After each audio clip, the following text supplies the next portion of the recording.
Hello tout le monde, on se retrouve pour une petite pause lecture. Voilà, aujourd'hui je vais vous parler de ce livre. Donc Jojo Moyes, Avant toi. Un livre passionnant, je l'ai lu en une semaine. J'avais dit dans ma dernière vidéo pause lecture que je prendrais un petit livre rapide et assez doux, pas, qui ne me prennent pas la tête, etc. Pourquoi est-ce que ça fait ça? Si j'éteins la lumière, ça fait quoi? Vous ne me voyez plus du tout. Super. Bon, bref, c'est pas grave. Donc, finalement, j'ai opté pour ce livre. En fait, j'en avais entendu parler. J'avais dit qu'il fallait que je le lise. Donc là, je l'avais réservé sur la médiathèque et j'ai été le chercher. Et en fait, j'avais réservé même le tome 2. Sauf que le tome 2 est arrivé avant le tome 1. Donc, j'ai lu le tome. J'allais pas lire le tome 2 avant le 1. Donc, je l'ai rendu et j'ai lu celui-là et je réserverai la suite. On va parler de Lou, principalement, de Will. Voilà. Alors, Lou est une personne assez farfelue, avec un grain de folie, comme je le connais si bien.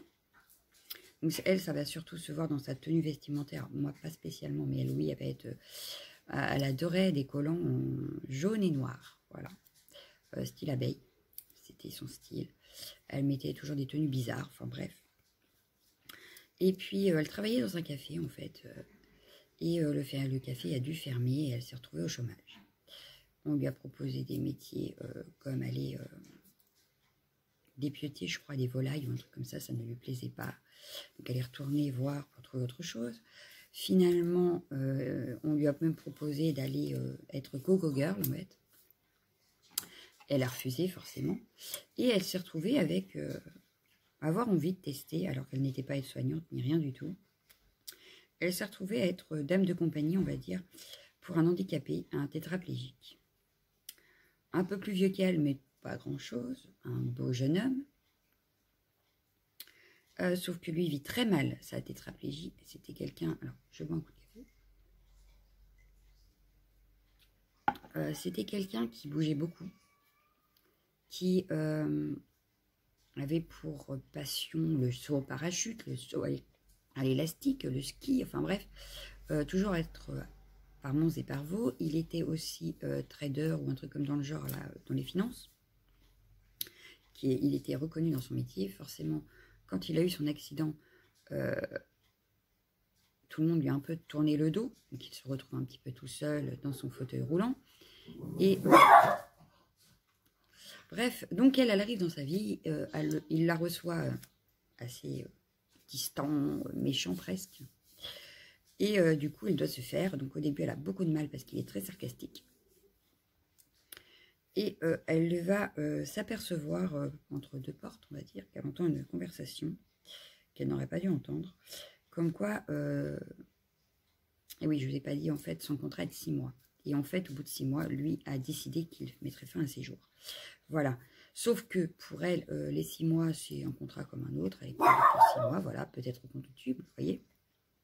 Elle n'a pas dans l'optique que dans 6 mois, lui ne serait plus là. Donc, elle va tout faire pour mettre en place un planning, pour que dans les 6 mois, donc là, ça fait peut-être déjà 1 mois qu'elle y est, hein, je crois, 1 ou 2 mois. Donc, il lui reste plus beaucoup non plus de temps pour prévoir les choses, mais elle veut le faire sortir, elle veut qu'il change d'avis. Voilà, donc elle va être dans la confidence avec sa mère. Et c'est des personnes assez aisées, hein, donc il y a des moyens derrière.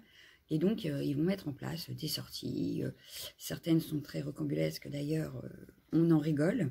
On est obligé de rire avec elle. Enfin, elle est très stressée, hein. Mais nous, on en rigole parce que son truc, c'est un fiasco total. Mais elle va tout mettre en œuvre, en fait, pour qu'il reste en vie, qu'il ait envie de vivre, qu'il se dise que la tétraplégie, ce n'est pas une fin. Voilà. Donc, on va vivre des aventures pas possibles avec elle. Elle avait un petit ami qui, lui, est... très franchement, on se demande pourquoi elle est avec. Hein. Il n'y a que la course à pied qui l'intéresse. Donc, il n'y a aucune passion entre eux. Alors qu'avec Will, finalement, au fil du temps, il va y avoir un lien qui va se créer. Et finalement, elle va en tomber amoureuse. Voilà. Est-ce qu'elle va réussir, du coup, à ce qu'il ait envie de vivre? Est-ce qu'elle va réussir à ce qu'il voie le monde autrement? Je ne peux pas vous le dire. Vous lirez le livre. Et elle, par contre, de son côté, va apprendre beaucoup de choses de ces 6 mois. Et elle va radicalement changer son point de vue de la vie. Voilà. Alors, autant lui, est-ce qu'il va changer? Autant elle, elle a changé. C'est un livre, mais exceptionnel. Franchement, tous les soirs, j'avais hâte de me mettre dans mon livre. Voilà. Je m'étais dit qu'à 22h, j'arrêtais le scrap pour lire jusqu'à 23h. Tous les soirs, j'avais hâte de reprendre mon livre. Donc, ça ne me gênait pas d'arrêter de scraper pour aller lire. Il le prend aux tripes. Il est un peu comme celui de Sissi, sauf que là, on a la position du soignant. Ce n'est pas la position de la maman.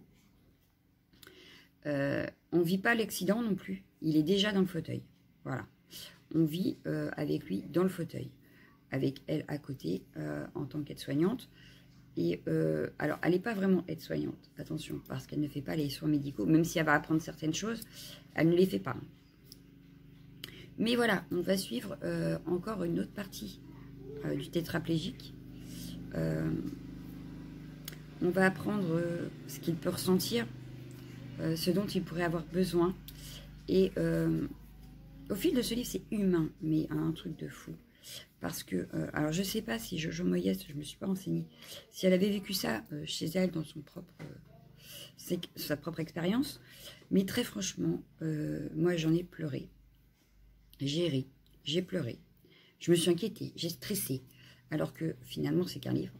Mais on est tellement plongé avec Lou que on ressent les choses. Voilà, c'est un livre où on ressent les choses. Alors forcément, les personnes qui n'aiment pas lire les choses tristes, les choses par rapport aux malades, toutes ces choses-là, je ne vous le conseille pas.